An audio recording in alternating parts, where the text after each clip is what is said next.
Hello, and welcome back to another episode of Real Wealth, Real Health.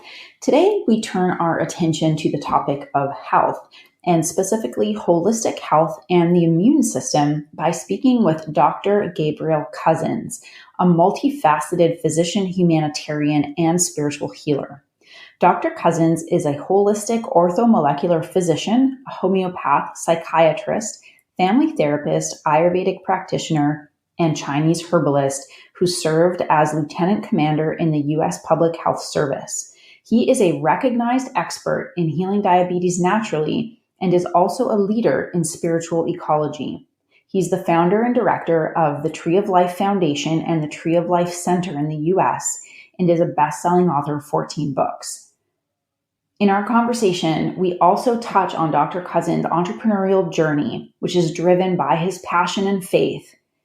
And we learn what real wealth means to someone who's dedicated his life to the pursuit of holistic health. Well, welcome to the podcast. It's really an honor to have you and to learn from you today for our audience. You're a very multifaceted man. And I know personally, I could take our podcast episode in many, many directions given your background, but we would really like to focus today on your background as a doctor and as an entrepreneur and what you've learned over the years in doing both and how you've built a business and a lifestyle and really imbued everything that you do with meaning and how you really just show up in the world as this multifaceted entrepreneur. And so again, thank you for being with us.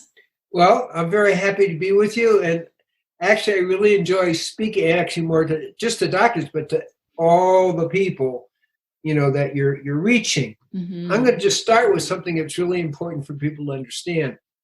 The longevity studies show that people who are working hard, I'm going to also say, and enjoying the work, actually live on the average of 5 years longer. Wow. And that's important. So people who are type B people, I'm more type A, they don't live as long. And I've looked into that because longevity is one of the things I'm interested in. And motivation is very important for longevity, as well as paying attention to detail, which truly women do more than men, but that's okay. The idea is detail, but the vision of the aggressive business person, man or woman, is really, dies early from a heart attack, actually isn't true. And there was an 80-year study that actually showed that people who were highly motivated and worked hard actually lived 5 years or longer. I just want everybody to understand that. And then we can do some qualifications about, well, why is that the case? I love that you started with that because even for Dan and I, when we started the podcast, it really is like a passion project. We do it to inform people, to expand our network, but mostly to connect and to share information that's meaningful. And so I know a lot of people in our network and a lot of our listeners are pursuing passions and work. And sometimes the two don't always connect, but for you, they are very, very connected. So I'm really curious to understand a little bit more about your background.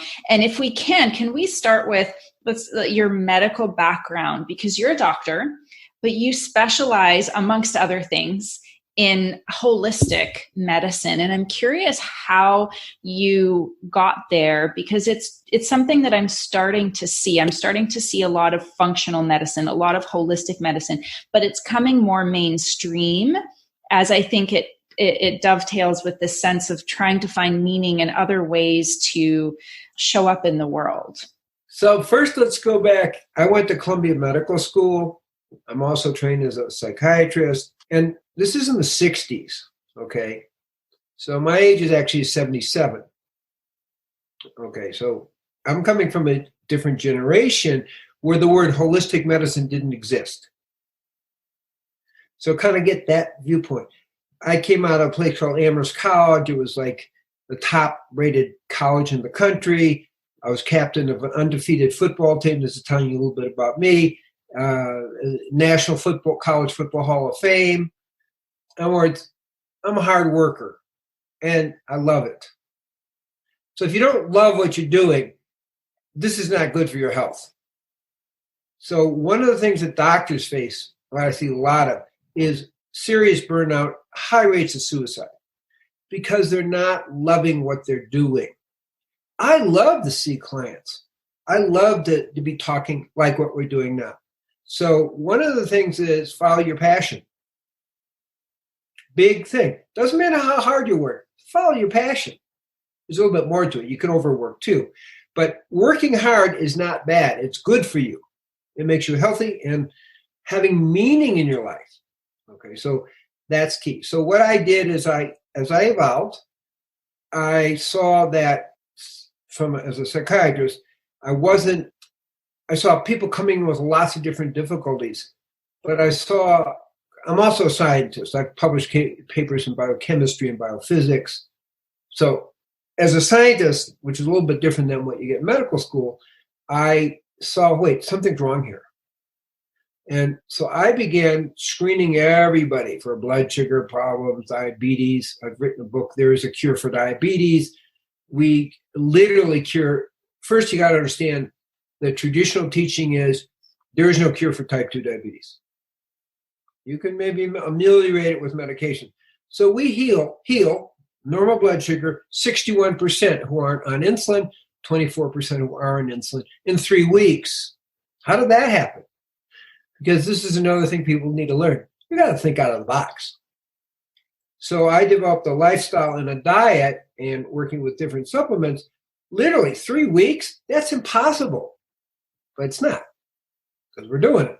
And I started doing that in 2007. Okay, but I'm backing to the ideas. I am seeing the mind and the body are connected. As a psychiatrist, how do I work with the mind if somebody's body is completely, out of balance? So that's how I moved into holistic, because again, it didn't exist. The word didn't exist. Is wait, we have to work on people with blood sugars. We have to do, if they have diabetes, that makes them more susceptible to practically everything. So I first wouldn't even see people in psychotherapy. I'm also a trained family therapist, okay, and couple therapists. Boston Family Institute. But the point I'm making is if their bodies aren't in order, we can't even talk about their mind. So that's how I began pulling it together. Just scientific approach, what works, what doesn't. And if people are coming in with a totally imbalanced biochemistry, we got to start there. And then that's what we call orthomolecular psychiatry, which actually eventually began to emerge in the late 70s. Like that. So that's where I'm coming from. And also couples work, if the couples aren't in balance physiologically, it's really hard to have a reasonable discussion because your blood sugar's off and it goes down, then your mind isn't working right, and then your emotions are off. So the whole thing is, how do we get people healthy? And then we can work, if there's anything left, of the psychological and psychospiritual and really, for a couple and family work. So that's kind of the overview. And it just evolved really starting in the 60s. That's a while ago, right? That for some people. And then it evolved in the early 70s when I finished my residency and so forth into a holistic practice. Again, trial and error, scientific approach, what works and what doesn't work. That's how I evolved it. I didn't have a philosophy to start with. It evolved out of my direct experience rather than, I think I'll be a holistic psychiatrist or a holistic therapist. No, that's not how I started. So that's what we got. Sure. It's like, well, I mean, you've been doing this for such a long time that it's accretive. And so with all the new the research that comes out every time there's a new discovery that you have to continually learn to evolve everything changes. I mean, it's the same for us in finance and the real estate markets. Is so you have to stay on top of things, and you have to evolve, and your thinking has to evolve. And so I can see how that's natural, that the idea of holistic, which I take for granted myself today, wasn't really a thing when you started in medicine. Literally didn't exist. The language wasn't there. I mean, that's really what we're talking about. So Yeah. But obviously it's a big thing now. But and functional medicine, which is not really holistic in the same way. Okay. Literally, hey, we have a couple. They're having trouble. So and so's having this or that. Yeah. I'm seeing the couple. I'm seeing the family. I even ran a clinic. I even did teaching for residents in Sonoma County in California with an orthopedic surgeon. And I would interview the people. They're having trouble, but it was low back pain. And as we began to understand the low back pain, we began to see how it affected the relationship, if you get what I'm saying. And then you have to work with the physiology. In this case, the relationship, called pain in the neck, so to speak. Yeah. The relationship was affecting and creating psychosomatic difficulties. Yeah. So it actually goes both ways. Mm-hmm. It can be from psychospiritual affecting psychosomatic, or it can actually be physiological affecting your mental. And people think it's only one way, but it's really both ways. Mm-hmm. So let's talk about your business, and it sounds like similar with us, your business and your life are effectively one and the same. It'd be great to just hear a little bit about kind of what you've built and what you see for everything on a going forward basis. And a lot of the folks in our network, whether they're physicians or what have you, at some level they're also entrepreneurs. And we always like to chat with other entrepreneurs and just kind of hear your story. What's worked for you, where have the challenges been, that sort of thing. So we'd love to hear your story.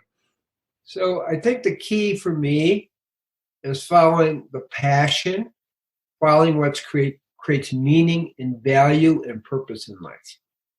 If that isn't on target, whatever you do isn't going to really work for you. And it won't give you the longevity, it won't give you the overall health. So I've gone through different phases. I started as an individual psychiatrist and holistic physician. Then I kept getting messages about creating a community, and which we did both in Mendocino, California, and then messages to come to Arizona, where all the laws were best for holistic physicians, and developed a community, again, based, I'm going to say, a kind of a holistic spiritual community. And then as that expanded, it provided all the finances and so forth. And lifestyle. Lifestyle is a big thing. So I created a community for myself that created a lifestyle that supported me economically as well as my purpose in the world. Meaning and purpose in the world. That's kind of really how it happened.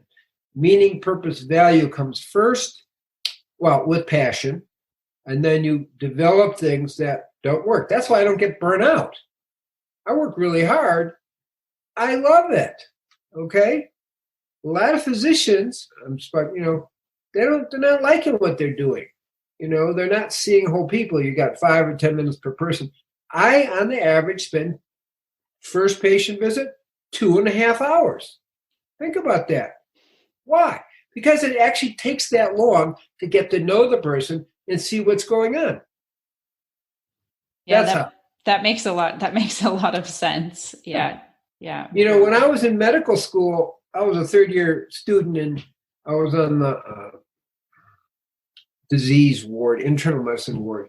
And there was a lady there who, she'd been to 3 other hospitals, and nobody had helped her at all. She was very, very sick. And I'm a third-year medical student, so I actually did the unusual thing. I talked to her.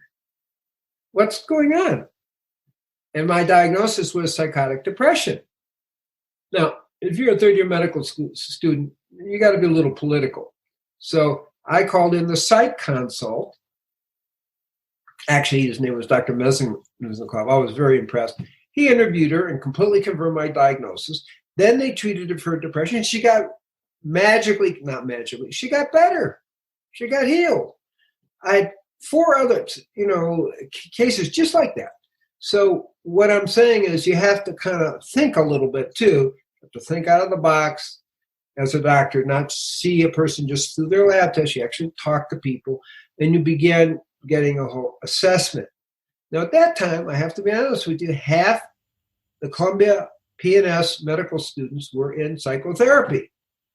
They weren't very happy to begin with. Now, that's probably true at all medical schools. It's not Columbia as is separate, okay? So it's not Columbia, but it's in. So I'm seeing things. I'm happy and doing, and I'm seeing things in a bigger way. I'm a scientist. So that allowed me to talk to her, figure out what's going on. And that's key to the whole thing. So my passion kind of comes from, well, let's get some understanding here.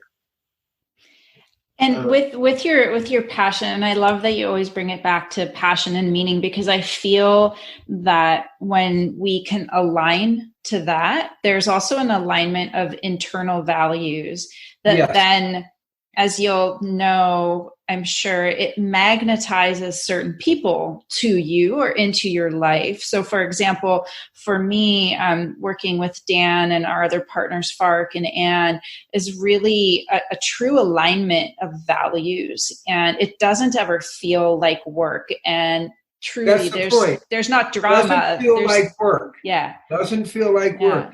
It's your life. Yeah. Go ahead. Sorry. Yeah. No, it's okay. I was just thinking about that, because when it doesn't feel like work, but you're doing meaningful work and you're helping others, because that's really our approach is to provide value, but having an alignment of values so that we're always going in the same direction and there's not somebody rowing in a different direction. What kind of people were you able to bring into your life to help you achieve more of what you have achieved? You've published multiple books. You had a retreat center that I actually want to talk about as well, and how you got into that. But first, who came into your life to help you build your dream and your passion to help others? So I would say that a key component is putting out what you're doing. And then you're attracting people into your life who align with it.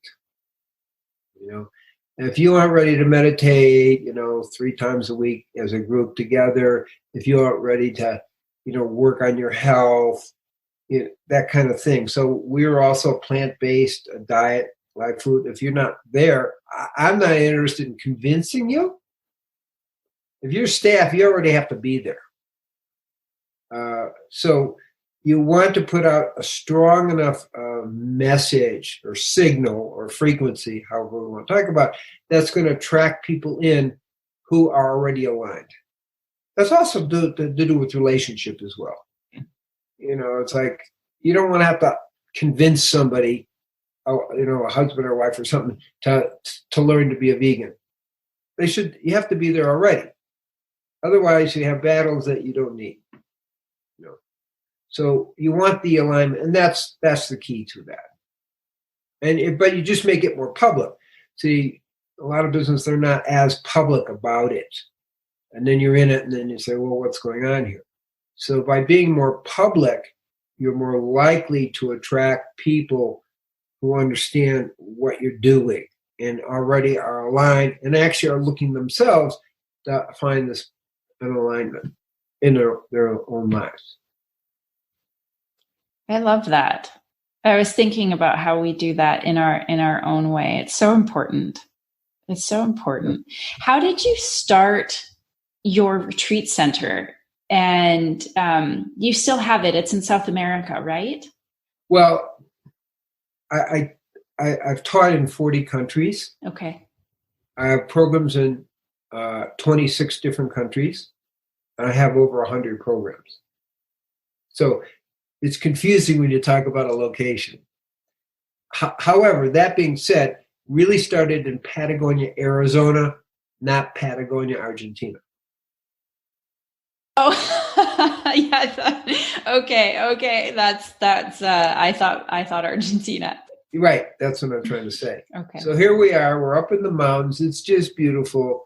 So people are coming because they want to be part of the diet, or they want, where can you go to be supported in a live food vegan diet and get really healthy? And has that a value? Where can you go where you can also be supported for meditation? Because they're not always aligned. People get into food, but you can't eat your way to God. Big problem. Okay. So what I'm saying is that's how it started. I said, okay, I'm being told kind of an inner vision that that's what you need to do. And then I proceeded. So there was an inner vision with it as well. I think that would be fair to say. Right. And what I'm doing. And that's guiding and has guided me. Right. So people literally have come here from over 128 different nations. Okay. So these are the kinds of things that are going on. Now, of course, with the COVID thing, it's a little complicated, but, like today I'm working with an Irish couple in England, in London, whose 21-year-old son suddenly died from COVID. And it's like, oh my so goodness. we're doing a whole approach to helping them heal from the grief, because it just happened a few weeks ago. So I'm working with people on the internet, literally all over the world. Life has changed. So we changed. Fortunately, there are internets and there are.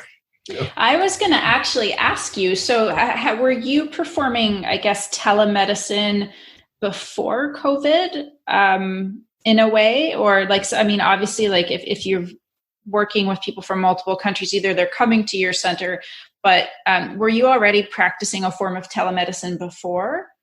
Yes. Okay. But I wouldn't call it telemedicine per se. Remember, it's a 2.5 hour interview. Sure. Right? But usually I like people to come here at least once. Because there's something about that personal energetic connection that's very important. Yeah. And so I like that. And then again, people are from literally, I said 8 different nations, all over South Central America, the Middle East, Asia, Hong Kong, whatever, And so if they can get here, that's good. If not, I will do it over the internet again, but I prefer at least once to see a person. Yeah. Well, now with the pandemic and with, largely these shutdowns, have you pivoted your business somewhat, or has it changed very much? Well, it's kind of expanded in a way because so I'm doing retreats online, like this coming Friday night, Saturday, Sunday. We're having an online meditation intensive. There's a lot of things you can do online. Yeah. So I've kind of said, well, that's what we need to do. Okay. It's interesting. Okay. Because spiritual energy can still be transferred over the internet. So we shift. You have to shift with the flow to make things work. Can't hold on to the way you did it when what's happening is not fitting that. Right. And I'm actually curious if we could talk a little bit about perhaps the immune system and some of your teachings and what you know to be true through, both your teachings and science and research on what we can be doing now to boost our immune system. And also some people are starting to come out of lockdown, and by the time more people listen to this episode, probably more states will be slowly, I'm not going to say getting back to normal, because that doesn't exist, but like getting back into a more outward focused life. So can we talk a little bit about the immune system and some suggestions? So, but to see it, we have to take let's say a holistic approach, right? Sure. So in the 1880s, a few hundred years ago, 150 years ago, Louis Pasteur was promoting the germ theory. Okay?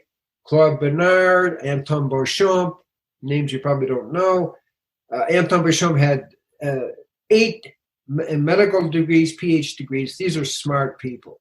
And they're saying the terrain is everything. I'll explain what the terrain is in just a second. So when Louis Pasteur died, he said Claude Bernard and Anton Beauchamp were right. the terrain is everything. So what is the terrain? Your total life force. So if we can step it up away from immune system, which is more allopathic thinking, into total life force, that's what we need to build. And so that debate, that actually started at the Civil War, literally. There's a brilliant nurse who kind of began to figure these things out. But the point I'm making is, okay, so what's my approach? Well, the COVID virus, whatever people believe, we know it attacks at least the lung tissue. It also attacks the heart, okay? But so first thing I would say is you need to breathe. You need to build what we call lung qi. So I recommend strongly what we call in yoga pranayama, or breathing exercises. Build lung qi. Why? Because you want that to be a strong force. Second, exercise. How does exercise? There's a lot of research that shows exercise really, again, build your immune system. Breathe, you oxygenate. Research shows on longevity that the people who live the longest have the most oxygenated mitochondria, which is the energy factories in the cell. Fine. So we're going to breathe. We're going to build the mitochondria. They're going to be our energy factories, if you see what I'm saying. And we're going to exercise. Same thing's going to happen. And when you exercise, sodium oxide dismutase, a super duper antioxidant, is going to protect you against the free radicals that the viruses are creating. So those are two things, okay? Be well hydrated. And this is really important, not only for overall health, but if you are, seriously, if you're just a little dehydrated, 2% dehydrated, that your brain begins to shrink and your thinking functions go down right in that day. So if you're on the ball business person, okay, if you're not hydrated, your brain is shrinking during the day. Your mental capacities are going down and you won't be as effective. So I look at the hydration for all levels of health, but also for clarity of mind. Then the question you're going to ask, you should ask is, well, how do you know if you're hydrated? Well, everybody has different body types, okay? So you know you're hydrated if you are urinating every 2 hours. It's really simple. You don't have to measure things or do things. So I try to give people simple things. Okay, if you're in every 4 hours, you're not hydrated. Your brain is shrinking, and your mind will not work as well. That's it. If you want to be effective, you gotta. Okay, so that's 3 of the nature's healers. These are old principles that are true. What about sunshine? Now, even President Trump's folks, are talking about the importance of sunshine. They're saying COVID virus can live for about 6 hours. In sunshine, 2 minutes. Think about that. So sunshine, vitamin D is very, very important. We know that people have adequate vitamin D, and I like it around about 180 units in the blood. The best is the blood test. You're going to cut your upper respiratory and lower respiratory disease by 40 to 50%. Well, we got to get our sunshine, but we also need to get vitamin D. We also know that most of the transmission of COVID comes from indoors. Only 2% is outdoors, 80% is indoors. Think about what I'm saying here. So if I were running a business and I have my people outdoors, I'm outdoors exercising and breathing and doing all these things. Make sure people are getting an outdoor break, they're getting sunshine, and they're getting fresh air. So we shouldn't be sheltering at home. We should be sheltering in tents in the forests. Well, we don't have to go that far, but we need to get outside, a half hour a day. Right. And then 2 recent doctors kind of on the front line. We're going to give you a more frontline look. So there's 2 doctors out of Bakersfield. And they basically have shown that shutdown versus non-shutdown, the end results are the same. And their researchers in a variety of places are saying, well, did it work? Is there any science at all that supports shutting down? There's no science whatsoever. Hate to say it, But these guys really said it in a big way. And then they also said, hey, it's not that it's dangerous, but take care of yourself if you get what I'm saying. So, but the shutdown had apparently all over, not only in the United States, but also in Europe when they compare Sweden and Norway. Sweden kept it all open, no shutdown. Norway did shutdown. Statistically, this is what they point out. Statistically speaking, the amount of deaths were the same. You see what I'm trying to say? But that's what a scientist is going to look at who works in the emergency, who's going to see things. I just heard about this neurosurgeon from New Zealand. Had lived in New York, I think, but saying the same thing. So as scientists, we're saying, what is this shutdown stuff? There's no historical evidence. There's no present evidence because we're now looking at 4 months of exposure. You see where I'm going with that? It's like, okay, now, but here's my point. I do a 10-minute thing each day. If the train is coming down the tracks and you're standing on the tracks, whether it's a big train, very lethal, or a little train, a little lethal, get off the tracks. Common sense. So you want to get out of the way. So I have a protocol that I've developed. You know, we look at zinc deficiency being connected. I won't go into the whole physiology of that, but zinc is very antiviral. Vitamin D, vitamin C, okay, these are pretty basic things you want to do. I won't go in too much with the 5G, but a certain amount of 5G protection is needed. And these protocols, and I'm going to say a vegan live food diet, you know, at least an 80% live food diet, is going to give you optimum immune system. Back to your question.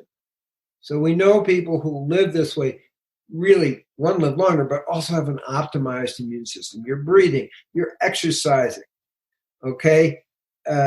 You're drinking water, so you're hydrated, so your cells work right. These are very, very important. You're outdoors, way less transmission outdoors, okay? And then I want to put in about relationship. Research shows longevity, because we have to kind of look at that. Love actually works. And I say that seriously, though. I mean, it's a nice thing to say, I understand. But the research shows that people who are married live longer. That's what the research shows. And men are more affected. So men who are divorced do not live as long. Women who are single live almost as long as married women. So relationship is most important.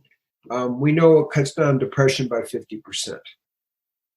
Okay, so love, relationship, community connection, these are all really, really important things. So when you start adding all those up, okay, you know, you are creating the terrain, which is what they used in the 1880s, that's way bigger than the immune system. Now, I do have certain Chinese herbs, you know, not, you know, that the people can, I'll put it this way. I have a whole protocol, and they can just go to drcousens.com. It's free. You get on the mailing list, and you get the protocol, and you can see the whole thing, because there's a bunch of things. But so I have herbs that support the immune system, more straightforward that way. So that kind of gives you a little bit of an overview of it. So once you got to get off the train track, so you're not hit by the train, whether it's super lethal or a little lethal, doesn't matter. Get off the track. Second thing is take care of yourself. That's what's getting off the track. And the third thing, and this is again based on a research basis, that when you return and put God back in your life, you actually do much better. You're more inspired. You have a more sense of purpose. But the truth is, you live longer and you have less disease. So this is, I'm summarizing a lot of research, but we do know people who, you know, are involved focusing on God. It doesn't matter what religion. There's no, it's, you know, or if you're even in a religion, just focusing on God in your life is the one in front of the zeros that really empowers people. And we can look at, well, how do people make it to the concentration camps? The people who had some kind of belief in God, they tended to survive at a higher percentage then people said, it's all meaningless and I can't do it. So these are really the big players, not just for COVID-19, but for living your life. Okay, and I think that's the thing we want to get. We're talking about living your life. The real wealth, okay, is really that. Is like, how do you live your life with love and purpose and meaning? And then from that, you naturally are going to make the contribution that's right for you. And so love, life, meaning, and I'm going to say passion. Okay. Another very important thing is meditation. I've actually been teaching meditation since 1973. So you can do the adding of that. It's 47 years. Okay. So what do we know about meditation? People who've been meditating for more than 5 years have a physiology that's 15 years younger. Think about that. Physiology that's 15 years younger? Who can complain about that? Okay? And that's research that's been repeated a variety of times. So I really ask people to start meditating and begin to tune into themselves. Now, people talk about meditation for relaxation. All that's good. And lowering your blood pressure, all that's good. But the big point is it really connects you to the truth of who you are. If you're empty inside, you don't know the truth of who you are. How do you have meaning, value, and purpose? Because you're disconnected from that. Right. So meditation helps connect you to the divine. Right. And that's really kind of the cornerstone of it all. If you don't have that, you don't really have it. And prayer, I'm going to put prayer in there too. We literally know, I talk about brain, literally meditation and prayer literally change the shape of the brain. Yeah, there's a lot of neuroscience, and I'm certainly not as well read as you, but from some of my personal studies around the neuroscience and the research that's out there, it's a physiological effect. And I actually wanted to ask about the fear, and not so much mindset, but the way that fear and being afraid and the news cycle to some degree that, keeps fear front and center if we follow it, how that is impacting the, as you put it, the terrain, like the wholeness of who we are. Because if we're in fear, it's shown to affect the immune system. Totally. And this, the thoughts that are anchored by emotion that create a belief and a habit and so on and so forth. So that's really important. And we found that a lot too in a person's ability to, they have passion, but getting from passion to manifestation also has a lot to do with overcoming a mindset that has fear or scarcity or other limiting beliefs. Right. So you actually said two things, and I actually deal with both of them, but I just want to say on the physiology is that the prayer increases the frontal lobes and the prefrontal lobes and shrinks a little bit what we call emotional, the amygdaloid area. It actually shrinks that. So it's naturally going to decrease your fear. Okay, so that's just to finish that concept to answer your question. So another piece with fear is the idea that you're attached to your body and you forget that your soul is immortal, which is basic in all the great traditions, and it can never die. So that's a pretty important thing. It decreases it. On a practical thing, if you're doing all these things that I'm talking about, your chance of getting COVID or anything else is going to be way less. So nature is going to give you 95% protection, if you get what I'm saying. Comorbidities, the study in India shows that 99% of the people who died had at least one comorbidity. 50% had 3. So obviously, one way to deal with the fear is get yourself healthy. So you're decreasing your fear thing because I'm healthy. I have a strong terrain. It's really rare that I'm going to have a problem. If I have a thing, it's going to be the research kind of suggests like out of Stanford, so research, what are we looking at? 0.1, 0.0, very, very low mortality. So practically take care of yourself, you're going to have a lower mortality, period. You're going to be way safer, period. So we have that level, plus there's a more spiritual level, which is soul's immortal. What's the problem here? You see when we talk to new investors, one thing they ultimately say to us is, help me invest my money so that, I could stop doing what I do every day, working as a physician, working as a lawyer, as a banker. I want to retire as early as possible. And, I think what you're saying about having passion is probably the most important way to kind of get through your life and create meaning.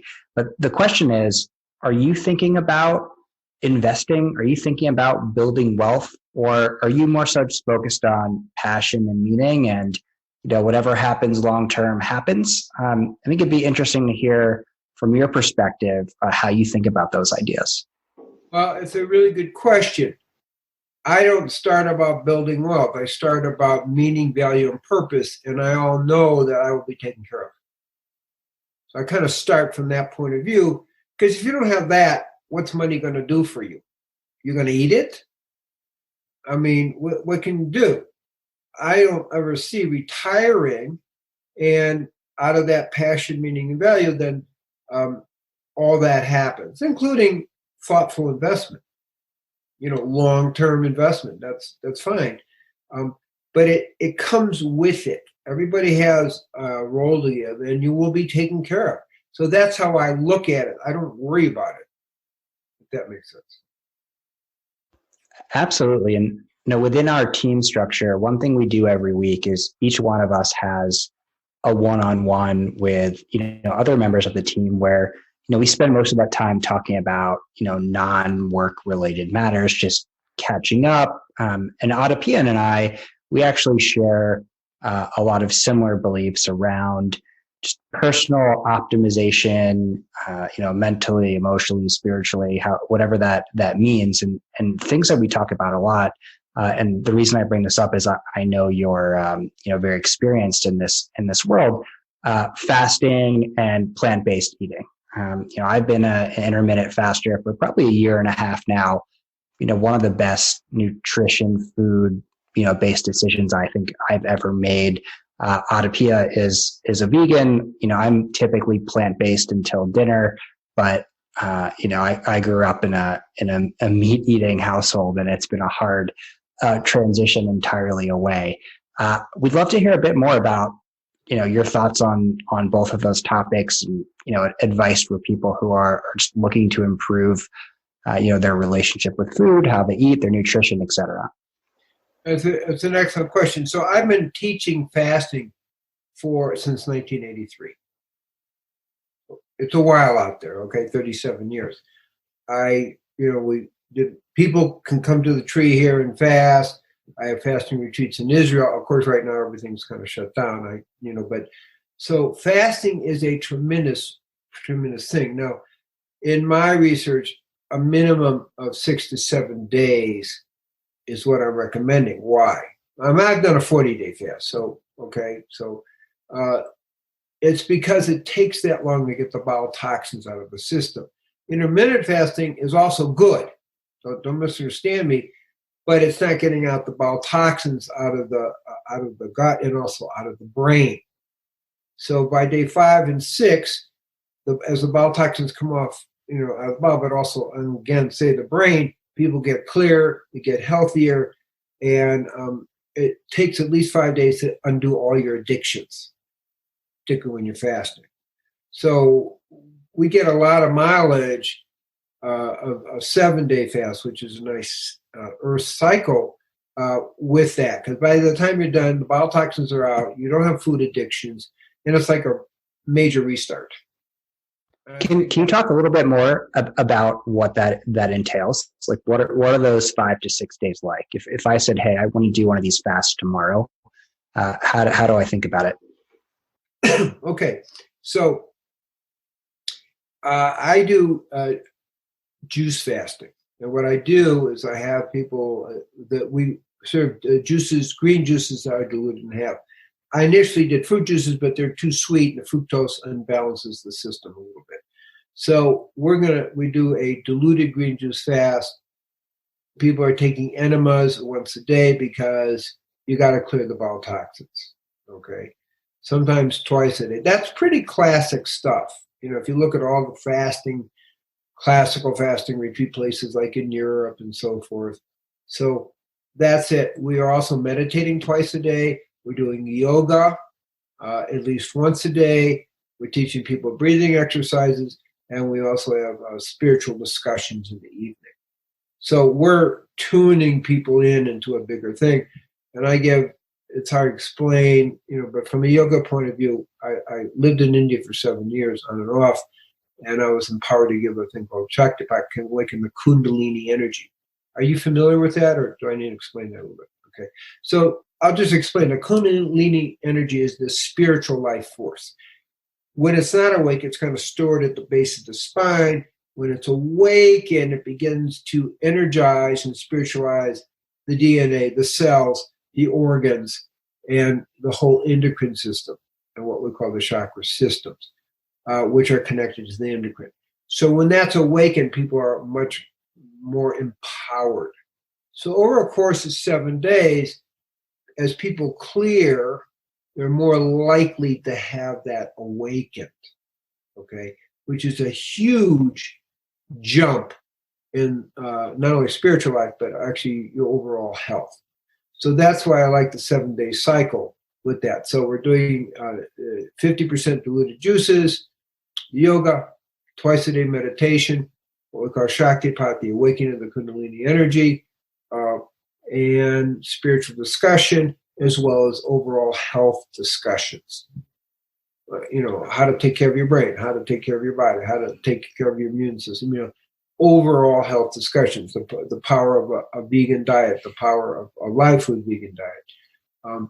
So, what are the components of healthy longevity? These are all things that we cover in the fast. So it isn't just fasting per se, but it's like a total holistic experience looking at every aspect of your life. That's kind of what we do in our fasting retreats. It sounds like something that, even though a lot of people have been shut in for a while, as you describe it, it sounds like something that I think maybe a lot of people would like to do, just having gone from being shut in an environment where, it hasn't necessarily been that easy or maybe even that healthy, depending. I mean, there's a lot of research that shows that people have gone back to eating a lot of junk food and processed foods and instead of the live and those kinds of foods. But I know that we could talk about this for hours. It's a personal passion of mine. I'm just saying that I think coming out of this, the need for a full detox on all these levels, like you're saying, it's not just the not ingesting food, but it could be something that potentially a lot of people are drawn to. I'm sure that many have been feeling the effects of this period of time as a need to change something. So I hope that maybe perhaps they will find you and all your wisdom. And, just want to say again, thank you so much for coming and having this very, very interesting discussion. I'm going to add one more thing, because Sure. You brought up something about limiting concepts. Mm-hmm. So this is a course I do teach over the internet, which I've already done. I call it the 0 point. Mm-hmm. And we carry thought forms around, limiting thought forms and belief systems about who we are and poverty consciousness. These are things that people really do, and they contract who we are. So I, a few weeks ago, already taught my 0 point course, which I started in the late 80s, okay, that helps some people clear their limiting thoughts. That's something I do at home. Fasting, I don't know. I'm not quite ready to do that one, because you need sometimes kind of to be able to check people's blood pressures and pulse rates, heart, and all that. So we do approach the limiting thought forms, because that's a huge issue for people. That's huge.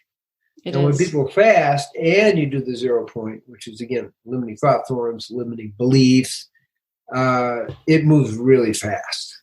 Yeah. Making a pun fast, right?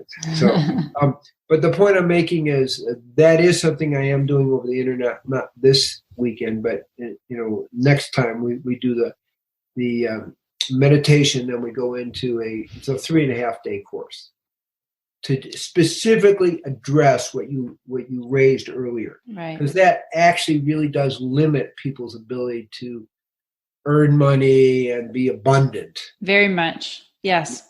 Yeah. So we do directly address that, mm-hmm. And that helps a lot.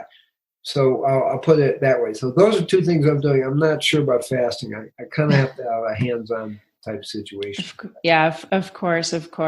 Yeah, it's very relevant to know what we might be holding on to as a thought form that's holding us back from whatever we're seeking, purpose, passion, prosperity, all that abundance. So I'm glad you brought it up. We'll include a link in our show notes so that people can find it if they're interested in learning more. I've done a lot of work around that, and it's really powerful to unblock and clear those out so that you can really move towards what you want. Yeah, we get, as I say, 3.5-day course, very high success rate in people being able to do this.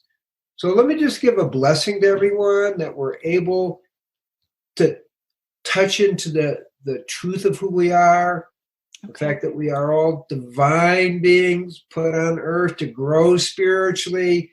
And as we grow spiritually, all that other abundance naturally comes. All right. Thank you. And so may people be blessed to experience that. Thank you so much. Thank you, Dr. Cousens. This is a great talk. Okay, great. Thank you, dear. Thanks for tuning in to Real Wealth, Real Health. We hope that you've enjoyed today's episode and found it both informative and insightful. We welcome all your questions and your feedback about today's episode, and especially we welcome your questions about specific topics that you would like us to cover. So shoot us an email at podcast@alphai.com. And if you have a moment, we really appreciate ratings and reviews as it helps us grow our online community and our interactions with you. And we'll also be linking to a number of relevant articles on topics that we might have touched on during our conversations. Some of them are broad, some of them are technical, but we're always aiming to provide information that helps you better understand the mechanics of building this healthy financial foundation, especially if you're looking to do this with real estate.